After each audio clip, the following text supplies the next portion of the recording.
আমাদের যা যা আহত হয়েছে তাদের একটা কর্মসংস্থানের কীভাবে ব্যবস্থা করা যায়। আমরা আমাদের এই ডিপার্টমেন্ট পুলিশ ডিপার্টমেন্ট থেকে আমরা অলরেডি একটা প্রপোজাল পাঠিয়েছি যে যারা আহত হয়েছে তাদের আমরা কিছু যেন আমরা পুলিশে অ্যাবজর্ব করতে পারি, আমরা তাদের একটা কর্মসংস্থানের জন্য একটা ব্যবস্থা করতে পারি। আমরা একটা প্রপোজাল পাঠাইছি, হয়তো সে যদি রাজি হলে আমরা আর সংখ্যাটা পেলে আমরা ওই যেহেতু এক একজনের তো এক এক রকমের সমস্যা, মানে যারা আহত হয়েছে তো মানে সবাইকে তো সব জায়গায় দেওয়া যাবে না, যে জায়গায় যাকে দেওয়া যায় ওই জন্য আমরা তাদের একটা কর্মসংস্থানের ব্যাপারেও আমরা আলোচনা হয়েছে এবং আমরা খুব তাড়াতাড়ি হয়তো তাদের থেকে কিছু আমরা নিব যারা আল্লাহ দিলে তাড়াতাড়ি সুস্থ হয়ে গেছে, এবং ভবিষ্যতে যারা এখনও অসুস্থ বা ভবিষ্যতে সুস্থ হয়ে যেন আসতে পারে এটার একটা ব্যবস্থা করা। এই সংখ্যাটা কত স্যার?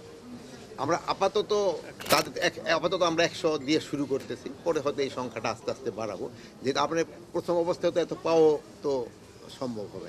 ট্রাফিকের যে একটা সমস্যা এটা কিন্তু রয়ে গেছে, যদিও এই রাস্তা যানজটের সমস্যাটা আমার স্বরাষ্ট্র মন্ত্রণালয়ের একা কিন্তু দায়িত্ব না, এটা কিন্তু অন্যান্য মন্ত্রণালয়ের দায়িত্ব রয়ে গেছে, তবু আবার স্বরাষ্ট্র মন্ত্রণালয় কিন্তু এর সাথে জড়িত।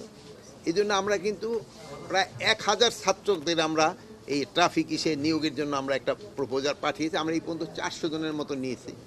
প্লাস আমরা আরেকটা প্রপোজালও আমরা পাঠিয়েছিলাম, মানে পাঠিয়েছি যেমন রিটায়ার্ড আমাদের police, BGB, Ansar, army, navy, এয়ারফোর্সের থেকে তাদের থেকে কিছু রিক্রুট করে এই ট্রাফিক ডিউটিতে লাগানোর জন্য। বাট এইটার রেসপন্সটা খুব কম, মানে আমি ভাবছিলাম যে আরও অনেকে আসতে চাবো, বাট ওরকম আমরা খুব একটা বড় সংখ্যা পাই নাই। আপনারা এটা প্রচার করে দিতে পারেন, যদি আসে আমরা এই একটা বড় সংখ্যা নেব। বাট আপাতত আমরা 50-60 জনের মতো পাইছি।